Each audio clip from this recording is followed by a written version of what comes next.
يا رسول الله وعلى آلك وأصحابك يا حبيب الله الصلاة والسلام عليك يا سيدي يا رسول الله وعلى آلك وأصحابك يا حبيب الله الصلاة والسلام عليك يا سيدي يا رسول الله وعلى آلك وأصحابك يا خاتم النبيين.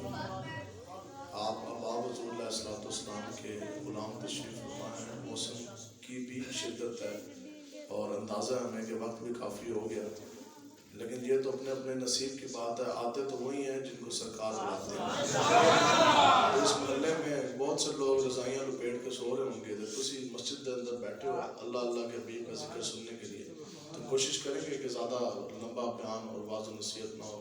انشاءاللہ کوشش کریں گے کہ مختصر وقت میں اپنی بات سمیٹیں. تو تربیتی لحاظ سے کچھ باتیں میں آپ کے گوش کروں گا. پہلی بات یہ ہے کہ آپ کا مولا حضور علیہ السلام نے فرمایا کہ اگر کسی انسان کے سامنے مجھ محمد عربی کا نام اس میں نامی جناب حضرت محمد مصطفیٰ صلی اللہ علیہ وسلم میں لیا جائے، اور حضور نے فرمایا پھر میرا امتی میرا نام سن کر اگر وہ میرے اوپر درود پاک پڑھنا بھول جائے. لفظ کیا جی؟ حضور نے فرمایا کہ اگر وہ درود شریف پڑھنا بھول جائے تو قیامت والے دن اس کو جنت کا راستہ بھلا دیا جائے گا. تو یہاں بھولنے کی بھی گنجائش نہیں ہے. آپ تھک گئے ہمیں احساس ہے، لیکن ایک مرتبہ جھوم کے آقا و مولا کی بارگاہ اقدس میں درود شریف کا نذرانہ پیش کریں. الصلاۃ والسلام علیک یا سیدی یا رسول اللہ وعلی آلک واصحابک یا خاتم النبیین.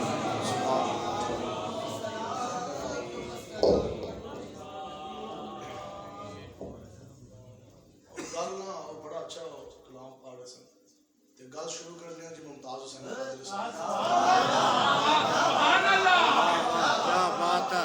دنیا کا امیر ترین انسان ہے جس کا نام ہے جی بل گیٹس.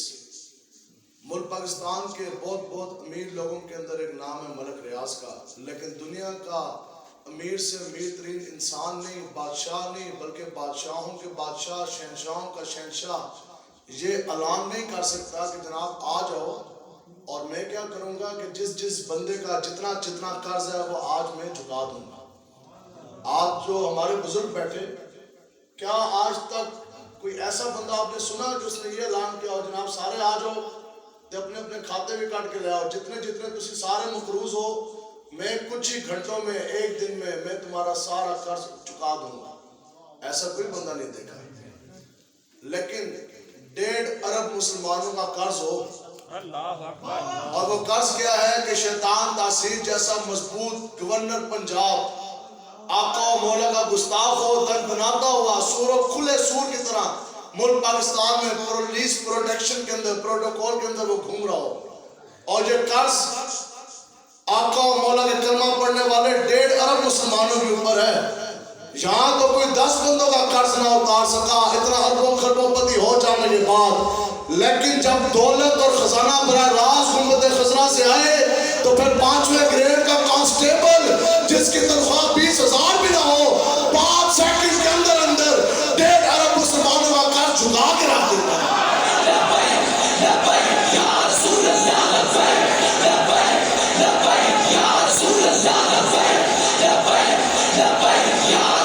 سنو جی، وہ 5ویں گریڈ کا کانسٹیبل ممتاز بھائی، زیادہ سے زیادہ تنخواہ 20,000، لیکن آقا و مولا کی عزت ناموس پر ایسا پہرا دیا کہ 27 گولیاں ماری وقت کے گورنر گستاخ رسول کو. اور وہ 27 گولیاں، یہ وہ بات ہے کہ لوگوں کی پوری زندگی سجدوں میں گرے گزر جاتی، لوگوں کے پوری زندگی قرآن و حدیث پڑھتے پڑھاتے گزر جاتی، پوری زندگی سجدوں میں، پوری زندگی حج اور عمروں میں گزر جاتی. خدا کی قسم آقا و مولا کبھی خواب میں بھی تشریف نہیں لے کر آتے. پوری زندگی جس انسان کی سجدوں میں گزر جائے اس انسان کو وہ مقام مرتبہ نہیں ملتا جو کچھ لمحے کے اندر محافظ ناموس رسالت کو مل جاتا ہے. حضور کی عزت ناموس کی پہرے داری کی برکت سے جس مقام پر انسان کچھ لمحوں کے اندر پہنچتا ہے وہ آپ سنیں جس پہ دلیل کہ ممتاز قادری صاحب نے گولیاں ماری کتنی، انہوں نے مارتے ہوئے وہ نہیں گھبرائے تو آپ بولتے ہوئے گھبرا رہے ہیں. کتنی گولیاں ماری؟ اور میں چونکہ پولیس میں بطور انسپیکٹر میں نے 9 سال نوکری کی تو تو اس لیے مجھے یہ بڑا اچھی طرح پتہ ہے وہ کون سا سیکورٹی کارڈن تھا، وہ انر کارڈن تھا، اور وہ ویپن، وہ اسلحہ کون سا تھا۔ ایس ایم جی سے آپ نے ماری گولیاں 27 گولیوں کا برسٹ لگنے میں زیادہ سے زیادہ احتیاط کے ساتھ میں بتا رہا جو وقت درکار ہے وہ ہے 5 سیکنڈ۔ بس ثابت ہوا کہ ممتاز قادری صاحب رحمت اللہ تعالیٰ علیہ، آپ نے حضور کی عزت میں پہرا دیا کتنا ٹائم؟ زیادہ سے زیادہ 5 سیکنڈ۔ اب 5 سیکنڈ آقا و مولا کی عزت میں پہرا دے جانے کے بعد پھر آپ کو جناب ہتکڑی لگی، پاؤں میں بیڑیاں لگی، تھانہ کو سارو 302 کا پرچہ کاٹا جا چکا تھا، سامنے پولیس کا جرنیل بھی کھڑا، اور تب یہ آپ نے نعت پڑھ دی، یا رسول اللہ تیرے چاہنے والوں کی خیر۔ جہاں نعت پڑھنا بہت آسان، بیان کرنا بھی بڑا آسان، لیکن بات تو تب ہے نا کہ 302 کا پرچہ کاٹا جا چکا اور خود جا رہے ہیں اڈیالہ کی جیل کی طرف، خود جا رہے ہیں پھانسی کی چکی کی طرف، اور آپ چکوال میں جو حضور کے غلام بیٹھے ہیں آپ کو جاتے جاتے دعا دے رہے ہیں کہ سب غلاموں کا بھلا ہو، سب کرے طیبہ کی سیر۔ خود جا رہے ہیں اڈیالہ کی طرف، تو تانوں دعا دے رہے ہیں کہ یا رسول اللہ میرے چلے اڈیالہ کی طرف، تو اپنے غلاموں کو بلا لو پھر مدینے پاک۔ تو اب آپ جناب جب جیل کے اندر چلے گئے، جیل کے اندر چلے جانے کے بعد اس وقت بہت بڑا ایک بار اپنے آپ کو شیخ الاسلام کہنے والا ایک بہت بڑا مولوی تھا، اس نے 6 گھنٹے کی آپ کے خلاف تقریر کی، اور اس نے یہ دلائل دیے کیونکہ پورا کفر جو ہے نا وہ پریشان ہو گیا۔ انہوں نے کہا واہ جی، اب یہ مسلمان اپنے نبی رحمت کے لیے اتنے جوش اور جذبے کے ساتھ اور اتنے جذبے کے ساتھ یہ آئیں گے کہ اگر وقت کا گورنر بھی ہوگا اتنا بڑا ہاتھی تو اس کو ایک وقت کا کانسٹیبل 27 گولیاں مار دے گا۔ انہوں نے کہا جی ان کو روکو، یہ حضور کے غلام اس جرأت قوت کے ساتھ اپنے نبی رحمت کے ساتھ آپ وفا کریں گے کہ نہ یہ بوڑھے ماں باپ دیکھیں گے، نہ نوکری دیکھیں گے، نہ بیوی بچے دیکھیں گے، حتیٰ کہ اپنی جان بھی قربان کرنے کے لیے تیار ہوں گے۔ انہوں نے کہا جناب ان کو روکو، نہیں تو یہ تو اگر مسلمان بیدار ہو گئے تو انہوں نے تو پوری دنیا میں ایک گستاخ بھی نہیں بچنے دینا۔ آج اگر یہ مسلمان جاگ گئے تو انہوں نے تو پوری دنیا کے اندر کفر کو مسل کر آقا و مولا کے نام کا جھنڈا گاڑ کے رکھ دینا۔ تو انہوں نے پھر ایک اس وقت کا بہت بڑا مولوی اس کو خریدا، کینیڈا والوں نے اپنے ڈالر اور پاؤنڈ پھینکے، تو مفتی احمد جان خان نعیمی صاحب رحمۃ اللہ تعالیٰ علیہ آپ فرماتے ہیں کہ یہ تو دنیا کا قاعدہ قانون ہے، جو جس کا کھاتا ہے وہ اسی کا کھاتا ہے۔ تو اس مولوی نے 6 گھنٹے تقریر کی غازی مولانا ممتاز حسین قادری صاحب کے خلاف، اس نے یہ دلائل دیے اور معاذ اللہ اس نے یہ بکواسات کی۔ اس نے کہا ممتاز قادری تو قاتل ہے، اس نے کہا معاذ اللہ یہ تو ہے مجرم، اس نے تو قانون ہاتھ میں لیا، یہ تو جرم کا بیٹھا۔ تو ایک مفتی صاحب گئے بڑے پریشان حال، جا کے ڈالا جیل میں ممتاز قادری صاحب کے ساتھ ملاقات ہوئی، بڑے پریشان تو عرض کرنے لگے جناب بڑی پریشانی، تسی دے اندر موجہ لے رہے ہو، بار تو آپ کے خلاف ایک مولوی نے 6 گھنٹے کی تقریر کی ہے، لوگاں دے ذہن اتنے پختہ کوئی نہیں، متعامل کوئی نہیں، اس نے 6 گھنٹے کی یہ تقریر کی اور اس نے یہ دلائل دیے۔ وہ تو کہتا ہے ممتاز قادری تو قاتل ہے، اس نے تو بندہ مار دیا، اور یہ تو مجرم ہے، اس نے تو قانون ہاتھ میں لیا۔ تو ممتاز قادری صاحب نے مسکرائے۔ یہ ہے وہ عشق جو اپنے فیصلے کرنے میں خود بڑا دلیر ہوتا ہے۔ آپ مسکرائے، آپ نے فرمایا مفتی صاحب تسی ہمیں پریشان ہو گئے ہو۔ آپ نے فرمایا جناب وہ ایک مولوی نہیں، پوری دنیا بھی مجھ اکیلے تن تنہا ممتاز قادری کے سامنے آ کے کھڑی ہو جائے، یک زبان اکٹھے وہ یہ بات کہیں کہ ممتاز قادری تو قاتل، تو مجرم، تو نے تو قانون ہاتھ میں لیا۔ آپ مسکرائے، آپ نے فرمایا میں ان کو ایک لمحے میں جھٹلا دوں گا۔ اب اتنی بڑی بات، مفتی صاحب بھی تعجب میں آ گئے، عرض کرتے جناب اتنا بڑا دعویٰ، میں اڈیالہ کی جیل سے باہر جا کر پوری دنیا کے مسلمانوں کا یہ آپ کا پیغام دے دوں، آپ جو اتنا بڑا دعویٰ کر رہے ہیں کہ آپ کے پاس کوئی سند ہے، کوئی ڈگری یا کوئی نشانی، تو سنو جی آقا و مولا کے عزت میں 5 سیکنڈ آپ نے پہرا دیا۔ اڈیالہ کی جیل میں چلے جانے کے بعد آپ نے فرمایا کہ مفتی صاحب بات بالکل ایسے ہی ہے، اگر میں ممتاز حسین قادری اگر میں قاتل ہوتا، اگر میں نے قانون ہاتھ میں لیا ہوتا تو رب کعبہ کی عزت کی قسم اڈیالہ کی جیل میں 1 ہفتے کے اندر آقا و مولا مجھ ممتاز قادری کو 5 مرتبہ خود آ کر اپنی زیارت نہ کرواتے۔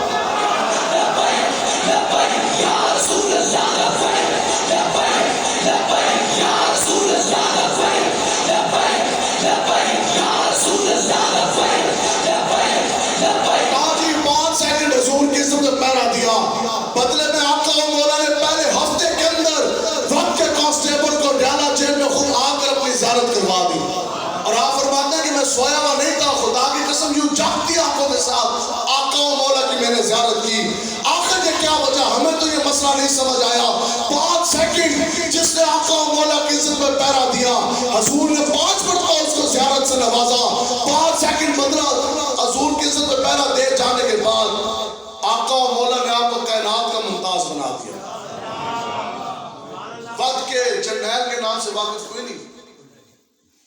کور کمانڈر کا نام پوچھا جائے تو فوجی جرنیل کے بھی نام سے آپ واقف کوئی نہیں.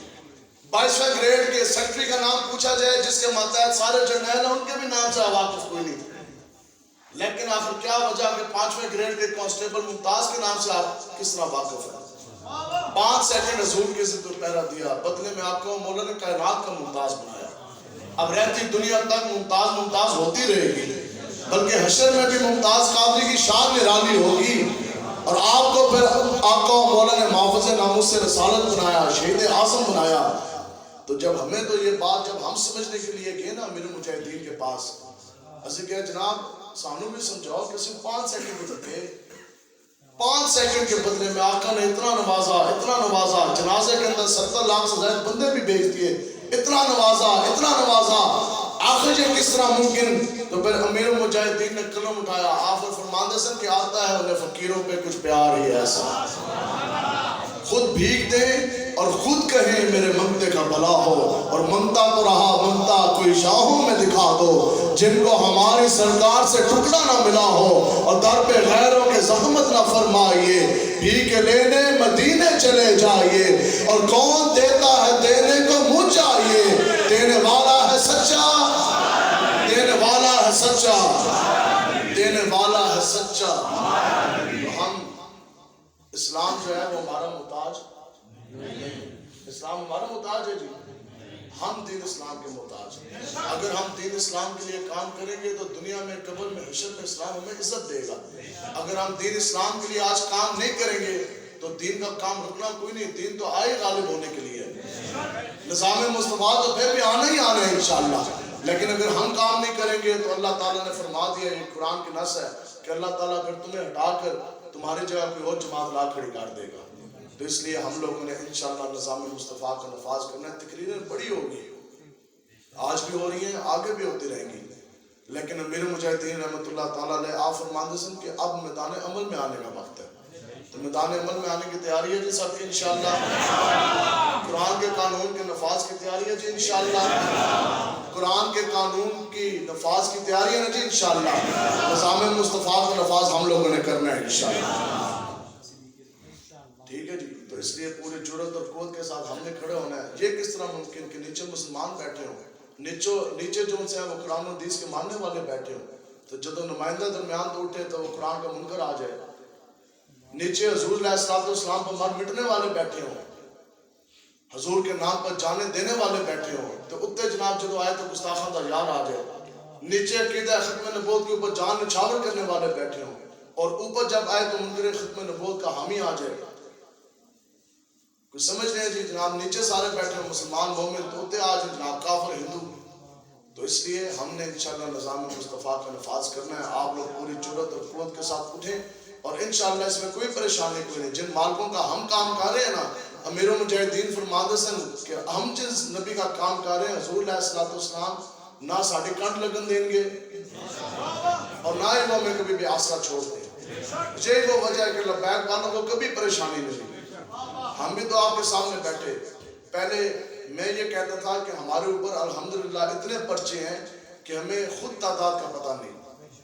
اب اللہ کا خاص فضل ہوا, اور اب ہمارے اوپر پرچے اتنے ہیں کہ پولیس والوں کو بھی پتہ نہیں ہے. ہر تھانے سے پرچہ ہے, لیکن پھر کیا ہے جی ایک تھانہ ایک پرچہ کٹوا جانے کے بعد ہم تحفظ ناموس سے رسالت کی بات کرنا چھوڑ دیں. ایک پرچہ کٹوا جانے کے بعد ہم نظام مصطفیٰ قرآن کے قانون کے نفاذ کی بات کرنا چھوڑ دیں. وہ حضور کا غلام نہیں ہے جو آقا و مولا کے نام پر ایک پرچہ بھی نہ کٹوا سکا, اور وہ بھی حضور کا غلام نہیں جو نبی رحمت کے نام پر کڑی نہ لگوا سکا, اور وہ بھی حضور کا غلام نہیں جو 2 دن 2 راتیں جیل کی سلاخوں کے پیچھے نہ گزار سکا. محمد عربی کا غلام ہے ممتاز قادری, اور ڈیارہ کی جیل سامنے پھانسی کا پھندا لگاؤ, پھر ممتاز قادری کی ٹانگیں کاپی نہیں, قدم تک بگائے نہیں, بلکہ سینہ تان کے چلا اور پھانسی کا پھندا چوم کے لبیک یا رسول اللہ کا نعرہ لگا.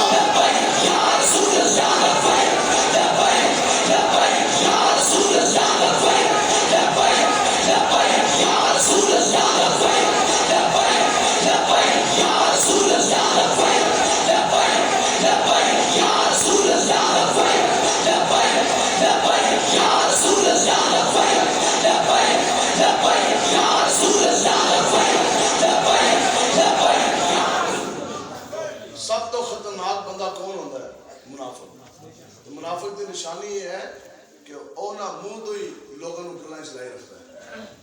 ہم بہت بڑے عاشق رسول ہیں اور ہم مدینہ کی ریاست کے دعوے دار ہیں. حضور نے فرمایا جو میرا امتی ہے وہ تو جھوٹا ہی نہیں ہو سکتا. حضور نے فرمایا میرا امتی جو ہے وہ ادھر سے پتہ نہیں کہ ہو گیا, کروڑ نوکریاں بھی مل گئی ہیں.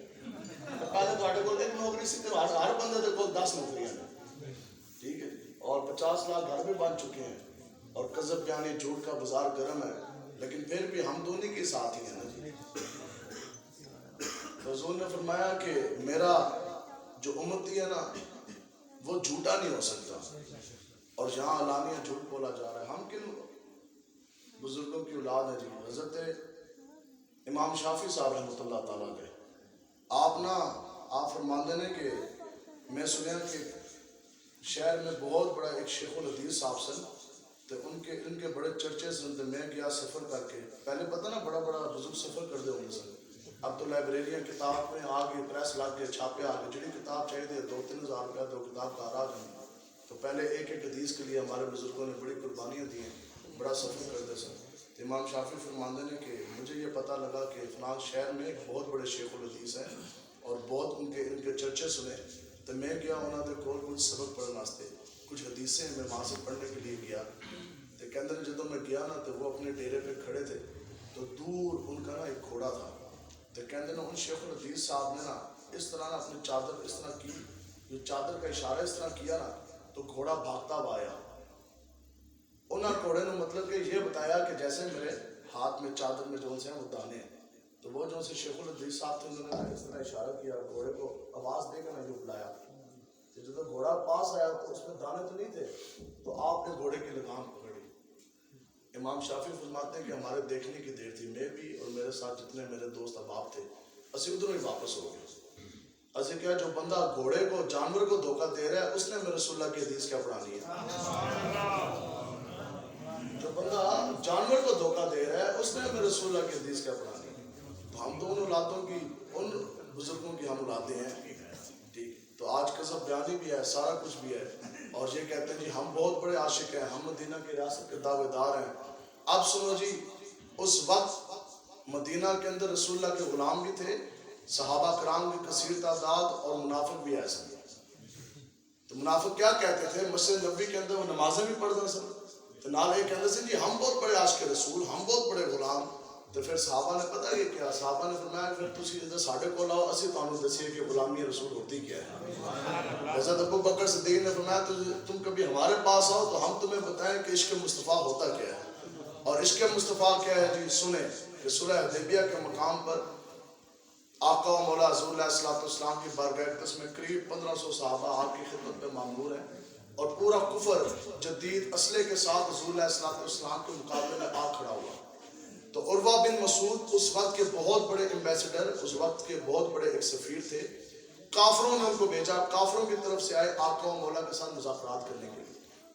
مذاکرات کر جانے کے بعد جب واپس لوٹے نا کافروں کے پاس, تو جا کے ان کو کہنے لگے, انہوں نے کہا جناب تسی 10 باری دوبارہ جم کے بھی آ جاؤ نا, تو جتنی قوت لے کے آئے اس سے 10 گنا دوبارہ قوت بھی بنا کے لے کر آ جاؤ, تم محمد عربی اور ان کے غلاموں سے تم مقابلہ نہیں کر سکتے. کافروں نے کہا جناب یہ تسی ساڑھے نمائندے بن کر, اور آپ تو اتنے بڑے سفیر ہیں, پوری دنیا کے بادشاہوں کے پاس گئے, تو دربار مصطفیٰ میں آپ نے ایسی کون سی چیز دیکھ لی کہ آپ اتنے متاثر ہوئے. سنو جی عشق مصطفیٰ کا جو صحابہ نے اظہار کیا, پھر عروہ بن مسعود نے کیسے بیان کیا. آپ ان کو کہنے لگے کہ یہ مجھے معلوم ہے کہ میں دنیا کے بڑے بڑے بادشاہوں کے دربار میں گیا. آپ نے فرمایا کہ میں کیسر و کسریٰ کے محلات میں بھی گیا, نجاشی کے بھی دربار میں گیا, لیکن دنیا کے کسی بڑے سے بڑے شہنشاہ کے دربار کے اندر میں نے وہ نظارہ نہیں دیکھا. خدا کی قسم جو نظارہ میں نے دربار مصطفیٰ میں دیکھا. اب وہ نظارہ کیا دیکھا صاحب, انہیں کافر پوچھنے لگے کہ جناب وہ آپ نے کیا دیکھا جو آپ اتنے متاثر ہو کے. تو وہ کہتے ہیں جب ان کے نبی نے جب پانی منگوایا نا وضو کے لیے, تو جو پانی کا قطرہ ان کے نبی کے جسم سے مسح ہو رہا تھا, تو صحابہ نے ایک قطرہ بھی زمین پہ نہیں گرنے دیا, بلکہ صحابہ ہر قطرہ جو ان سے ہے نا وہ اپنی ہتھیلیوں پہ لے رہے تھے. کافر بھی بڑے سیانے, انہوں نے کہا جی چلو 1500 صحابہ نے, تقریب کتنوں نے لیا ہوگا, زیادہ سے زیادہ 100 صحابہ نے.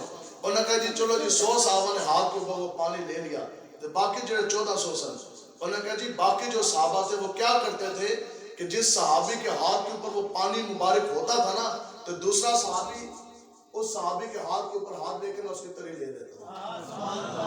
آپ نے کہا چلو یہ بھی گل مان لی 100 صحابہ قریب ہوئے جن کے ہاتھوں کے اوپر براہ راست پانی آیا، باقی 200 صحابہ وہ ہو گئے جنہوں نے ان کے ہاتھ کے اوپر سے بھی وہ تری لے لی، اب تو دونوں کے ہاتھ خشک ہو گئے، تو باقی جو 1200 رہ گئے 12ویں والے دن ان کا کیا بنا؟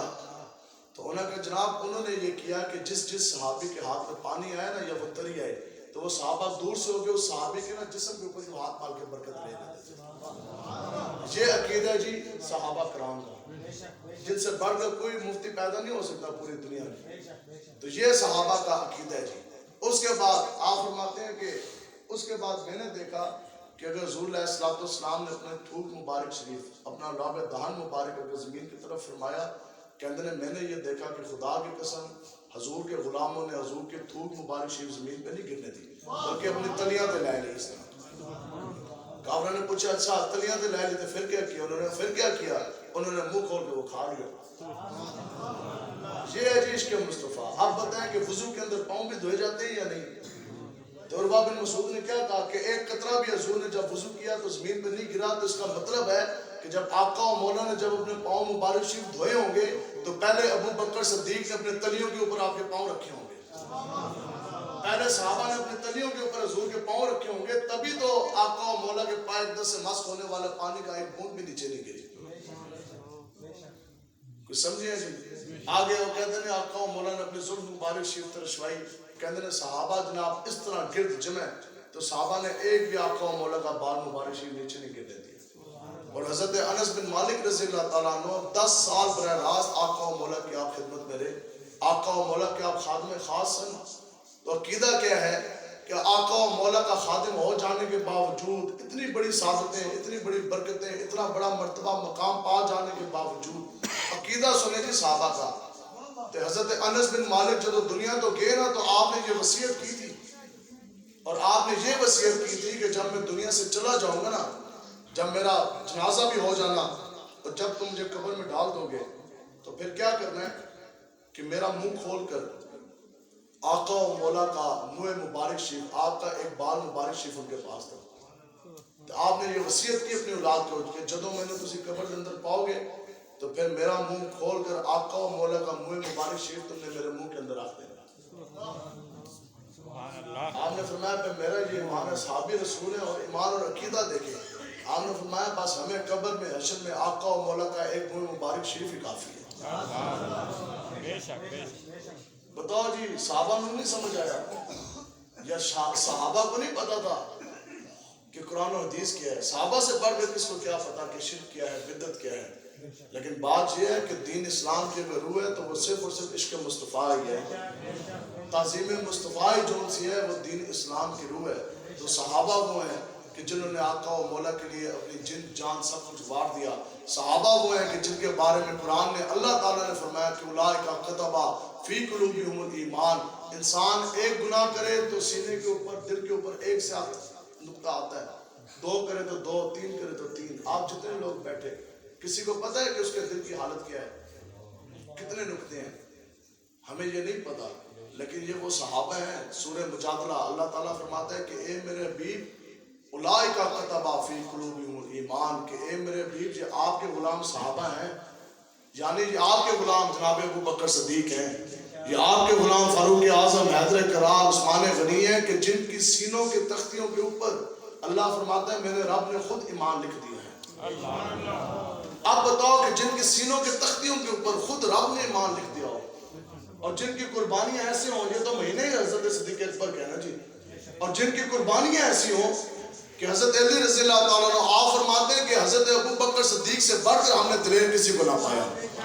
آپ فرماتے ہیں کہ جس مقام پر، جس جگہ پر خطروں کے اندر، جس جگہ پر حضرت ابو بکر صدیق نے حضور علیہ السلام کا تن تنہا دفاع کیا، ہم تمام صحابہ مل کر بھی اس مقام پر جا کر آقا و مولا کا دفاع نہ کر سکے۔ حرم کی زمین ہے، کعبہ کی دھرتی ہے، تمام کافر بڑے بڑے جوان، بڑے بڑے ان کے جناب بدماشوں نے حضور علیہ السلام پر دعویٰ بول دیا، شدید حملہ کیا، تو اس وقت تن تنہا اگر آقا و مولا کے دفاع کے لیے گئے تو جناب حضرت ابو بکر صدیق کے.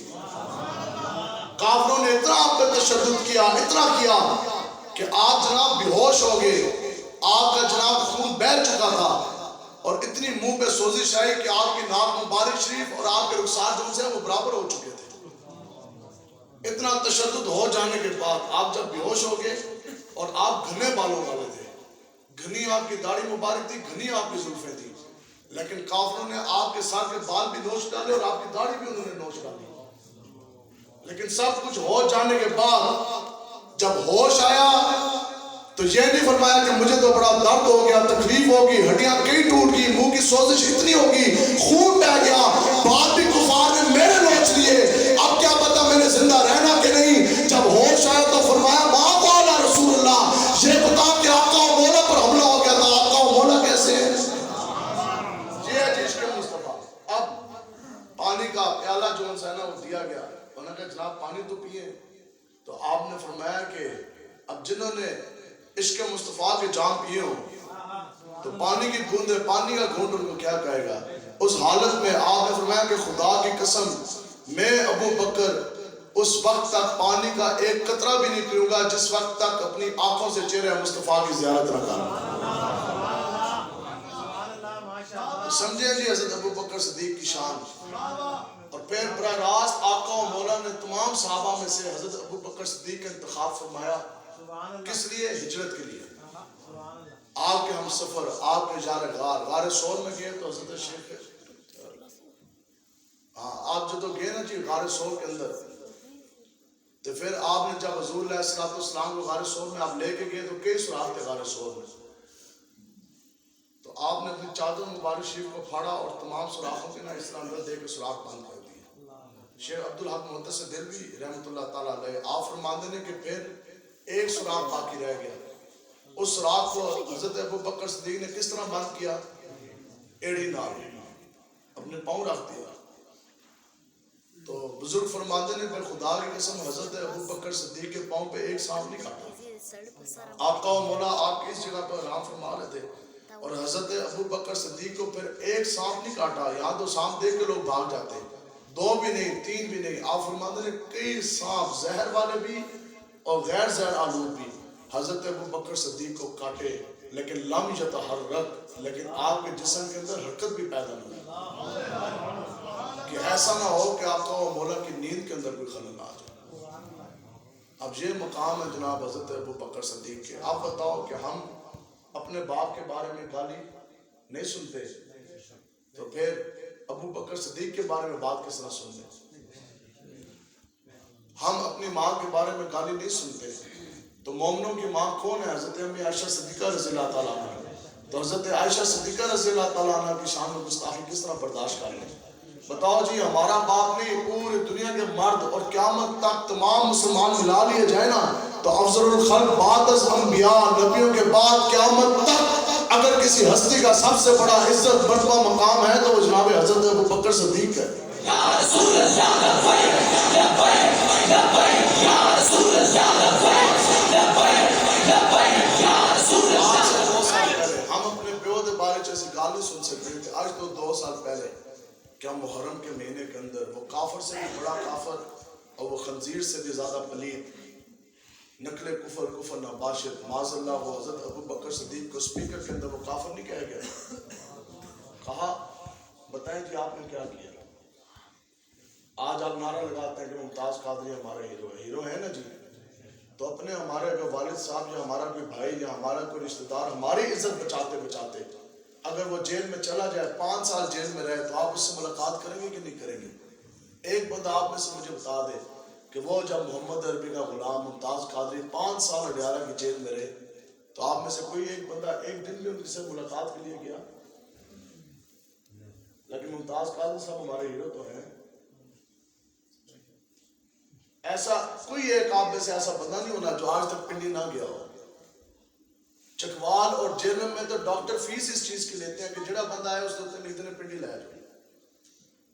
ذرا سا بندہ سیریس ہے اس کو لاہور لے جائے. یہاں تو جناب بندہ ذرا سا سیریس ہو جائے تو پنڈی، کوئی اور کام کرنا ہے تو پنڈی. ہم میں سے ہر ایک بندہ ایک مرتبہ نہیں، زندگی میں کئی مرتبہ وہ پنڈی گیا ہے، لیکن جب بھی ہم گئے اپنے ذات، اپنے پیٹ کے لیے، اپنی برادری کے لیے گئے، دنیاوی مقصد کے لیے گئے۔ افسوس ہم ایک مرتبہ بھی پنڈی محافظ ناموس رسالت شہید اعظم ممتاز قادری کے لیے نہ جا سکے، لیکن پھر بھی ہم تو یہ کہتے ہیں چلو ہم تو پھر بھی آپ کو بتانے ہیں کہ جو ہو گیا ہو گیا، آج لے ان کی پناہ اور آج مدد مانگو سے۔ بتاؤ جی، حضرت ابو بکر صدیق کو آپ کیا منتخب گے، جنہوں نے حضور علیہ السلام کے لیے مالیں کھائی، زندگی کی ایک ایک جمع پونجی آقا و مولا کے دین کے لیے لگا دی، تو ہم تو ان کی عزت ناموس کی بھی پیرا نہ دے سکے۔ اور ناموس صحابہ کے حوالے سے حدیث سماعت فرمائیں بڑی توجہ سے، یہ فتاوی رضویہ میں 27ویں جلد میں اعلیٰ حضرت نے نقل فرمائی ہے۔ آپ فرماتے ہیں کہ حضور نے فرمایا کہ ایک دور آئے گا کہ جب مجھ محمد عربی کے غلام صحابہ کرام کو طعن و تشنیع کا نشانہ بنایا جائے گا۔ معنی یہ ہے کہ صحابہ کی گستاخیاں ہوں گی۔ حضور نے فرمایا پھر اگر اہل علم لوگ اگر پورے اسلحے سے لیس ہو کر اگر وہ میدان عمل میں نہیں آتے، مطلب اگر پھر صحابہ کی گستاخی کے بعد اگر آپ لوگ میدان عمل میں نہیں آئیں گے اور گستاخان صحابہ کا ناطقہ بند نہیں کریں گے، ان کو منہ توڑ جواب نہیں دیں گے، صحابہ کی عزت کی پہرے داری کے لیے آپ باہر نہیں آئیں گے، تو سنو حضور نے فرمایا پھر ایسے انسان کے اوپر اللہ کی لعنت، پھر اس انسان کے اوپر فرشتوں کی بھی لعنت، پھر اس کے اوپر تمام انسانوں کی بھی لعنت۔ آگے آپ کا مولا نے فرمایا پھر اس انسان کی نہ فرض نمازیں قبول ہوگی نہ نوافل قبول ہوگی۔ یہ آپ کا مولا کا فرمان ہے، جو صحابہ کی عزت ناموس کی پہرے داری کے لیے نہیں نکلے گا تو پھر اس کے نہ فرض قبول ہوں گے نہ ہی اس کے نوافل قبول ہوں گے۔ تو ہم نے جس کو بھی مانا آقا و مولا کی غلامی کی وجہ سے مانا۔ کوئی صدر نہیں، کوئی وزیر اعظم، گورنر، جرنیل کی کرسی پہ بیٹھا ہو، اگر وہ حضور کا غلام نہیں ہے تو ہمارے نزدیک اس کی حیثیت مچھر کے پر سے زیادہ نہیں ہے۔ لیکن ایک بندہ اگر ریڑھی پہ بیٹھا ہے، اگر وہ حضور کا غلام ہے تو وہ ہمارا امام ہے، اگر وہ حضور کا غلام ہے تو ہمارا امام ہے۔ ہم نے جس کو بھی مانا آقا و مولا کی غلامی کی وجہ سے مانا۔ تو انشاءاللہ وعدہ نا جی، یہ ابو بکر صدیق کا مہینہ ہے، تو بھئی یہ وعدہ کریں کہ یا ابو بکر آپ نے آقا و مولا کی غلامی کی، ہم کریں گے آپ کی غلامی۔ آپ نے حضور علیہ السلام کے اوپر اپنا تن من دھن وار دیا، یا ابو بکر صدیق ہم بھی آپ کے لیے تن من دھن وار دیں گے، لیکن کسی کتے کو آپ کے خلاف بھونکنے نہیں دیں گے۔ یا ابو بکر صدیق آپ نے آقا و مولا کے دفاع کے لیے کئی سانپ کٹوائے اور جان کا نذرانہ دینے کی کوشش کی۔ یا ابو بکر صدیق ہم بھی آپ کی عزت کے لیے بچے کٹوا دیں گے اور ڈنڈے کھا لیں گے، جان چوکھوں میں ڈال دیں گے، لیکن آپ کی عزت ناموس کے اوپر حملہ کسی صورت نہیں ہونے دیں گے۔ یا ابو بکر صدیق آپ نے اپنی زندگی کی کل کمائی، اپنی پوری جمع پونجی دین مصطفیٰ کے لیے قربان کر دی، ہم بھی اپنی کمائیاں لٹا دیں گے، لیکن آپ کی گستاخی کسی صورت نہیں ہونے دیں گے۔ جس وقت تک سینے میں جان ہے، جس وقت تک لوگوں کا آخری قطرہ ہے اور سانس میں سانس ہے، ہم صحابہ کی عزت ناموس کی حفاظت کریں گے۔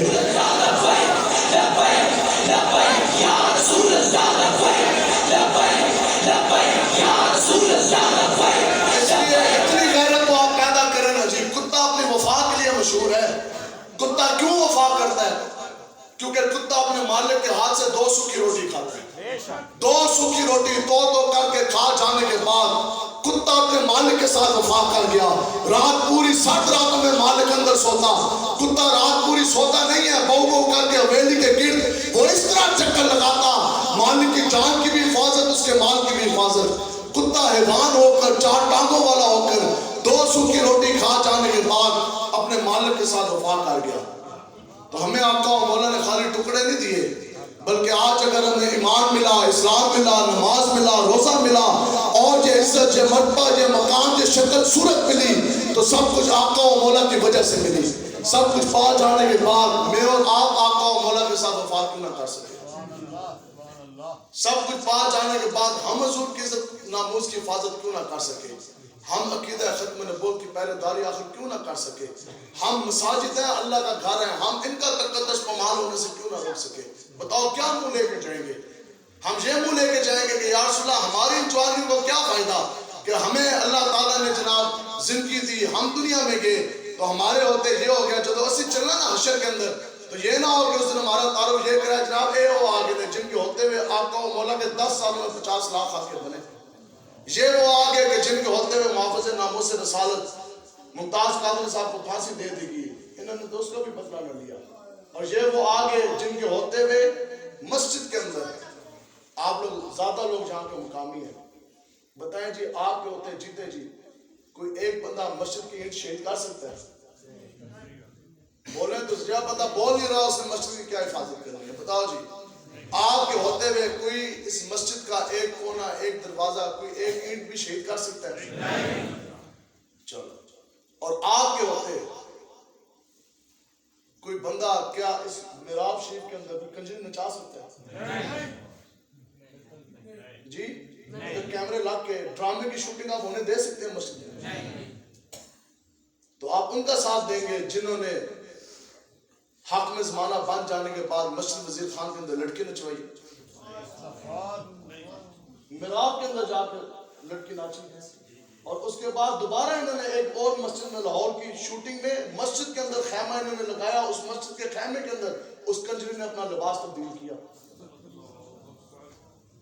مساجد کتنی ہیں بتاؤ کہ مسجد وزیر خان کے اندر ہی جا کے لڑکی کو نچوائے گی؟ آج یہ بھی میں آپ کو بتاتا ہوں، مسجد وزیر خان کے اندر لڑکی جا کے اس لیے نچوائے گی کیونکہ پوری دنیا میں مسجد وزیر خان کو ایک بہت بڑی حیثیت حاصل ہے، اور مسجد وزیر خان کو یہ اعزاز حاصل ہے کہ جس طرح ملک پاکستان میں عقیدہ ختم نبوت کی پہرے داری کی جب تحریک چلی نا مرزائی قادیانی کو کافر قرار دینے کے لیے، تو اس وقت پوری دنیا کا اگر مرکز تھا تو وہ مسجد وزیر خان تھی، جس کی قیادت اس تحریک کی قیادت ہے حضرت علامہ عبدالستار خان نیازی صاحب رحمۃ اللہ تعالیٰ۔ ہم ان بزرگوں کی اولادیں ہیں۔ مسجد وزیر خان کے اندر آپ جیسے حضور کے غلام کھڑے ہوتے تھے اور وہ پوری ایک مہم چل رہی تھی، ایک تحریک بڑی زور و شور کے ساتھ، اس وقت قادیانیوں پر بیٹھے تھے اور نواب آف کالا باغ اس وقت کا وزیر داخلہ تھا، تو بارہ وہ دھمکیاں لاندا ہوندا سی، اس طرح نام مچھاں کی وٹ دیندے سی اور کہندا سی او مولویو ادھروں نس جاؤ، تسی بڑے ادھر آ گئے، اسی جناب ہن گولیاں مارنیاں نے تساں سارے نے نس جانا ہے۔ لیکن تاریخ اس چیز کی گواہ ہے کہ جب گولی چلی تو حضور کا ایک بھی غلام نہ دائیں ہوا نہ بائیں ہوا، بلکہ سینہ تان کے تاجدار ختم نبوت زندہ باد کا نعرہ۔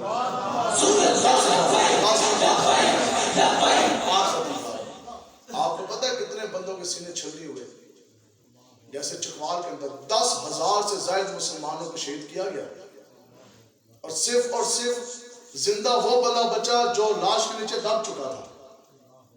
لاہور کی گلیاں جون سی ہیں نا محافظین ختم نبوت کے خون سے رنگی جا چکی تھی، خون کی ندیاں اس طرح بہہ چکی تھی، 10,000 بندوں نے عقیدہ ختم نبوت کے لیے ملک پاکستان کی یہ تاریخ میں آپ کو بتا رہا ہوں، ملک پاکستان میں انہوں نے جانوں کے نذرانے دیے، تو پھر اور بدماش جناب اس طرح کر کے نا نواب آف کالا باغ مچھاں کی وٹ دے نال اور دھمکی لگائے، تو اس وقت مسجد وزیر خان کے اندر حضرت علامہ عبدالستار خان نیازی صاحب رحمۃ اللہ تعالیٰ علیہ، آپ نے اس وقت اس کو للکارا، اس محراب کے اندر کھڑے ہو کے جہاں لڑکی نچوائی، اس محراب کے اندر کھڑے ہو کے آپ کے وہ آج بھی تاریخ ساز جملے مسجد وزیر خان کے در و دیوار گواہ ہیں کہ عقیدہ ختم نبوت کے محافظ نے اس وقت یہ آواز تھی، شیر کی دھار تھی کہ اے نواب آف کالا باغ، تیری بڑی بڑی مونچھوں سے تو بغاوت ہو سکتی ہے لیکن محمد عربی کی خوشبودار زلفوں سے بغاوت نہیں ہو سکتی۔ ہم ان بزرگوں کی اولاد ہیں، تو آپ کدھر چل دیے جی؟ تو اس لیے انشاءاللہ وہ وقت دور نہیں، بس یہ ملک پاکستان میں بتاؤ جی قرآن مجید کا قانون کا نفاذ کس نے کرنا ہے؟ ہندوؤں نے، یہودیوں نے، نصرانیوں نے، یا ہم نے؟ نظام مصطفیٰ کا نفاذ۔ آپ ہمارے بزرگ بیٹھے، ایک مجھے آپ بتا دیں، شہر نہیں، میں آپ کو کہہ رہا ہوں کہ پوری زمین کا ایک ٹوٹا آپ مجھے بتا دیں جس کے اوپر نظام مصطفیٰ کا اس وقت نفاذ ہو، پوری دنیا کی زمین کا ایک فٹ کا ٹوٹا مجھے بتا دیں کہ جس کے اوپر قرآن و حدیث کے قانون کا نفاذ ہوا ہو۔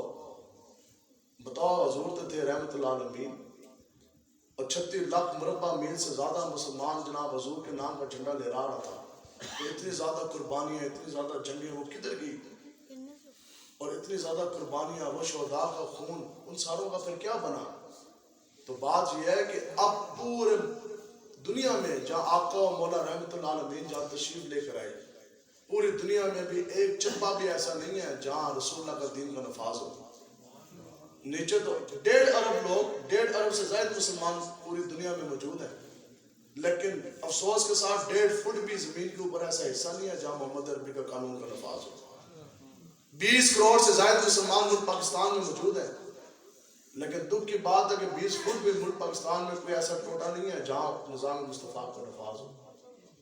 تو قرآن کا قانون کا نفاذ، نظام مصطفیٰ کا نفاذ کس نے کرنا ہے؟ تو کریں گے نا جی انشاءاللہ. اور یہ پوری دنیا اس چیز پر متفق ہے کہ کوئی جماعت ملک پاکستان میں برسر اقتدار آنے کے بعد اگر وہ نظام مصطفیٰ کا نفاذ کرے گی تو وہ یہ لبیک یا رسول اللہ والی ہے. آپ سب لوگ ماں بہن بیٹیوں والے بیٹھے ہیں، بتائیں کیا جن کی بڑی ہیں وہ بھی اور جن کی چھوٹی ہیں، جیسے میری خود 3 بیٹیوں کا میں باپ ہوں، وہ چھوٹی ہیں، آپ کیا یہ برداشت کر سکتے ہیں کہ آپ کی جوان بیٹی کو ہندو اور سکھ آپ کی آنکھوں کے سامنے کندھے پہ اٹھا کے لے جائے اور اس کی عزت تار تار کر دیں؟ کوئی ایسا بندہ ہے جو یہ برداشت کر سکتا ہو؟ تو بتاؤ جی کشمیر کے اندر ہزاروں بچیوں کی آج تک عزت بمانی نہیں کی. ہندو سکھ کا جس لڑکی کے اوپر دل چاہتا ہے مسلمان، اس کو وہ کندھے پہ اٹھاتا ہے اور ان کی وہ عزت تار تار کر دیتے ہیں. ہم کشمیر میں گئے جو سامنے بارڈر کی لائن لگی تھی اس طرح خاردار تار، تو میں انہوں نے تو پوچھا، میں کہ جناب یہ کیا ہے؟ پتہ تو مجھے تھا ان کو کچھ سبق سکھانے کے لیے. میں کہ جناب یہ کیا ہے؟ تو انہوں نے کہا جناب یہ تو بارڈر لائن ہے. میں کہا اچھا اس کے اس پار ہندوستان ہے، یہاں پاکستان ہے، اور ہندوستان کے اندر 30 کروڑ سے زیادہ مسلمان ہیں. پورے ملک پاکستان کی جتنی آبادی ہے اس سے بھی 1.5 گنا زیادہ مسلمان ادھر بس رہے ہیں. لیکن میں نے کہا جی ہم ادھر چلے، انہوں نے کہا جی جا کو نہیں سکتے کیونکہ خاردار تار لگی ہے. میں کہا ہندو کی ایک خاردار تار ہے اور ہم یہ کہتے ہیں کہ جناب ہم ادھر نہیں جا سکتے. بتاؤ پھر آپ کی جوانی کا کیا فائدہ؟ قرآن و حدیث پڑھنے کا کیا فائدہ؟ اگر ہندو کی لگائی ہوئی آپ ایک خاردار بھی نہیں پھلانگ سکتے، ہندو کی لگائی ہوئی ایک تار بھی آپ توڑ کے پار نہیں جا سکتے، تو پھر آپ کے مسلمان ہونے کا اور آپ کا قرآن و حدیث پڑھنے کا پھر کیا فائدہ؟ اب اس کی مثال بالکل ایسی ہے کہ ایک اگر اس طرح خاردار تار لگا دی جائے، آپ اس پار بیٹھے ہیں اور اس خاردار کے اس پار آپ کی ماں بہن، ہماری ماں بہن بیٹے کی عزت ہندو لوٹ رہے ہوں، تو ہم کہیں نہیں جی چونکہ یہ خاردار تار ہے اس وجہ سے ہم یہ پار نہیں کر سکتے. آج یہی معاملہ ہے کہ خاردار تار ایک لگی ہے بارڈر لائن، اور وہاں کشمیر ہے، کشمیر میں ماں بہن بیٹیوں کی عزتیں لوٹے جا رہی ہیں. ہم لوگ ادھر بیٹھے ہیں، سوتے بھی ہیں، کھاتے بھی ہیں، ابھی بھی ہم نے جانا ہے، سو جانا ہے. لیکن بتاؤ کہ جن کی ماں بہن بیٹیاں، کیا وہ ہماری ماں بہن بیٹیاں نہیں ہیں؟ تو بتاؤ کہ کشمیر کس طرح آزاد ہوگا؟ جہاد سے ہی آزاد ہوگا. تو یہ جو اوپر بیٹھے آپ ہمیں بتائیں، خدا کی قسم مجھ سے بھی آپ لکھ کے لے لیں، ان کو ایک نہیں ان کو 100 مرتبہ بھی اقتدار دیں، یہ لعنت جہاد کبھی بھی نہیں کر سکتے. یہ کبھی بھی نہیں کر سکتے. جن کو پتہ ہی نہیں ہے کہ دین اسلام ہے کیا، ایمان ہے کیا، قرآن و حدیث ہے کیا، دین اسلام کی پاور جہاد ہے کیا، عشق مصطفیٰ کی قوت ہے کیا، یہ اعلان جہاد نہیں کر سکتے. اعلان جہاد اگر کرے گی تو تحریک لبیک کی کرے گی. ہماری ذمہ داری ہے. بتاؤ جی آج بھی بابری مسجد جب انہوں نے شہید کی نا ہندوؤں نے، بابری مسجد کی آپ نے تاریخ پڑھنی ہے، یقین کریں دل آپ میں خون کے آنسو روئے گا. جب بابری مسجد شہید کی گئی، آج بھی بابری مسجد کی اینٹیں جو سی ہیں نا، اینٹیں وہ ہندو اور سکھوں کے گھروں میں موجود ہیں. تو آپ سے کچھ کلومیٹر دور ہے. بتاؤ جی بابری مسجد انشاءاللہ ہم نے دوبارہ تعمیر کروانی ہے نا. انسان کی جب نیت ہوگی نا، جب ہم چلیں گے، جب ہمیں یہ پتہ نا کہ ہماری یہ منزل ہے، ہمارا یہ مقصد ہے، تو انشاءاللہ اللہ تعالیٰ کی مدد آئے گی. تو بابری مسجد ہم نے انشاءاللہ تعمیر کروانی ہے جی انشاءاللہ. جہاد ہم نے کرنا ہے، جہاد کے لیے تیاری ہے. حضور نے فرمایا کہ جس انسان نے جہاد نہ کیا اور جہاد کی نیت بھی دل میں نہ باندھی، بغیر جہاد کیے، بغیر جہاد کی نیت کیے، جو بندہ مر گیا، جدوں مرے گا تو نفاق کے قسموں میں سے ایک قسم کے اوپر اس کی موت ہوگی. یعنی جدوں بندہ مرے گا، حضور نے فرمایا وہ منافق کی موت مرے گا، وہ مسلمان مومن کی موت نہیں مرے گا. تو جہاد ہم نے کرنا ہے جی انشاءاللہ. انشاءاللہ وہ دن دور نہیں کہ جب بابری مسجد کی وہاں تعمیر کرائی جائے گی. انشاءاللہ پھر کشمیر بھی آزاد ہوگا اور قبلہ اول بھی دوبارہ آزاد ہوگا انشاءاللہ. اور انشاءاللہ اسلام کی بیٹی ہماری بہن ڈاکٹر عافیہ صدیقی بھی انشاءاللہ امریکی جیل ٹوٹے گا، ہماری بہن وہاں سے رہا ہوگی. لیکن اس کے لیے تحریک لبیک کا آپ ساتھ دیں. اور انشاءاللہ یہ ہمارے امیر مجاہدین، یہ آپ ہمیں وصیت فرما کے گئے حکم. آپ نے فرمایا تھا کہ جس دن تحریک لبیک برسر اقتدار میں آ گئی، اسی وقت نظام مصطفیٰ کا نفاذ ہوگا، اسی وقت خلافت راشدہ کا نظام کا نفاذ ہوگا۔ اور آپ نے فرمایا پھر 24 گھنٹے کے اندر اندر، یہ میں آپ کو حقیقت بتا رہا، لبیک انشاءاللہ یہ جماعت ملک پاکستان تک نہیں، آخر کوئی وجہ تھی نا کہ مدینہ پاک میں بیٹھے ہوئے حضور نے فرمایا کہ اس خطہ ارض کے بارے میں، اس زمین کے بارے میں حضور نے اشارہ کر کے فرمایا کہ مجھ محمد عربی کو اس خطہ ارض سے ہوا کے خوشبودار جھونکے آتی ہے۔ آگے فرمایا کہ یہی وہ سرزمین ہے جہاں سے کالی پگڑیوں والے نکلیں گے، کالی پگڑیوں والی جماعت نکلے گی، اور وہ کیا کرے گی کہ پوری دنیا کا کفر اپنے پاؤں کے نیچے مسل کر پوری دنیا کے اندر محمد عربی کے نام کا جھنڈا وہ کاٹ کے رکھ دیں گے انشاءاللہ۔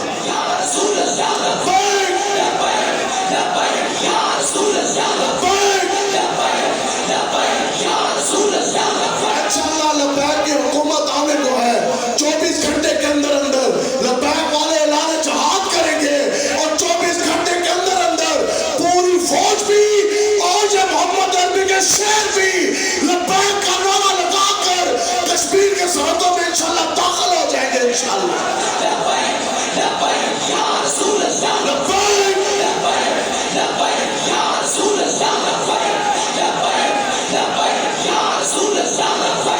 چین اور عرب ہمارا، ہندوستان ہمارا، ہندوستان نے بھی انشاءاللہ آزاد ہونا، چین و عرب ہمارا، ہندوستان ہمارا، مسلم ہے، ہم وطن ہے، سارا جہاں ہمارا، توحید کی امانت سینوں میں ہے ہمارے، آسان نہیں مٹانا نام و نشاں ہمارا، اور باطل سے دبنے والے اے آسمان نہیں ہے، ہم 100 بار کر چکا ہے تو امتحان ہمارا۔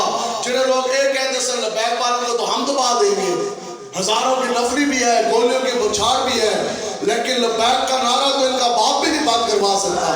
لبیک والے تو پہلے سے بھی زیادہ جرأت قوت کے ساتھ آگے، تو ہم جہنم سے آپ کے پاس آئے، اگر ہم آپ کی عزت بچاتے بچاتے، آپ کا مال بچاتے بچاتے مجھ پر پرچہ ہو جائے، تھانہ ہو جائے، پھر میں جیل چلا جاؤں، آپ کو یہ پتہ لگے جناب مولوی صاحب اسے منگوائے سے جہنم تو رستے میں ہمارے مال کے اوپر ہماری جان پر حملہ ہو رہا تھا، انہوں نے ہماری جان کی، ہماری عزت کی اور ہمارے مال کی حفاظت کی، بدلے میں تو انہوں کی جیل ہوگی اور چکوال جیل کے اندر بند نے، پھر بتاؤ کہ آپ میری خبر لینے آتے کہ نہ آتے؟ تو بندہ نکلے چکوال سے اور جائے بھی حضور کی عزت ناموس کی پہرے داری کے لیے، پھر تو انہوں ڈنڈا لگے، خون نکلے، جناب پرچہ ہو جائے، تھانہ ہو جائے، جیل ہو جائے، تو جیل میں چلے جانے کے بعد بتاؤ کہ آقا و مولا حضور علیہ السلام آپ کی خبر لینے آئیں گے کہ نہیں آئیں گے؟ ایک امتی حضور کو کچھ نہیں دے سکتا، لیکن اتنا کوشش کریں کہ اگر ہم ذرے کا کروڑوں حصہ بھی دینے کے قابل ہو گے نا تو وہ مالک مختار ہے، انہوں نے جود و کرم کے سکھا کے انہوں نے دریا کے دریا بہا دینے، کچھ بھی نہیں ہوتا یار، کچھ بھی نہیں، ہم پہ اتنے پرچے ہو گئے، آخر ماری جانا ہے نا جی۔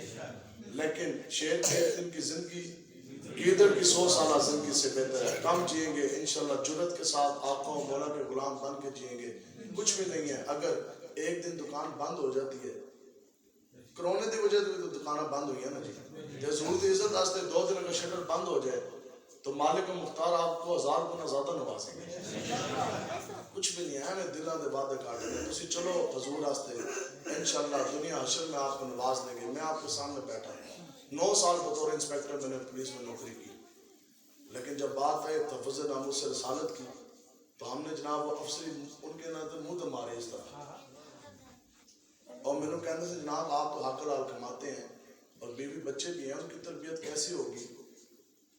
تو میرے مجاہدین نے تو پھر ہماری تربیت ہی ایسے فرمائی سے ایسے انہوں نے کیا جناب اگر ABCD اگر روٹی دے سکتی ہے نا تو الف لام میم 1000 گنا بہتر روٹی دے سکتی ہے۔ اگر حکومت پاکستان، اگر یہ والی سرکار اگر انسان کو ہمیں وہ راشن پانی ٹکڑ دے سکتی ہے نا، اگر حکومت پاکستان کی نوکری ہمیں اگر ٹکڑے دے سکتی ہے، رزق دے سکتی ہے، تو آقا و مولا کی نوکری اس سے 1000 گنا بہتر جون صاحب دے سکتی ہے۔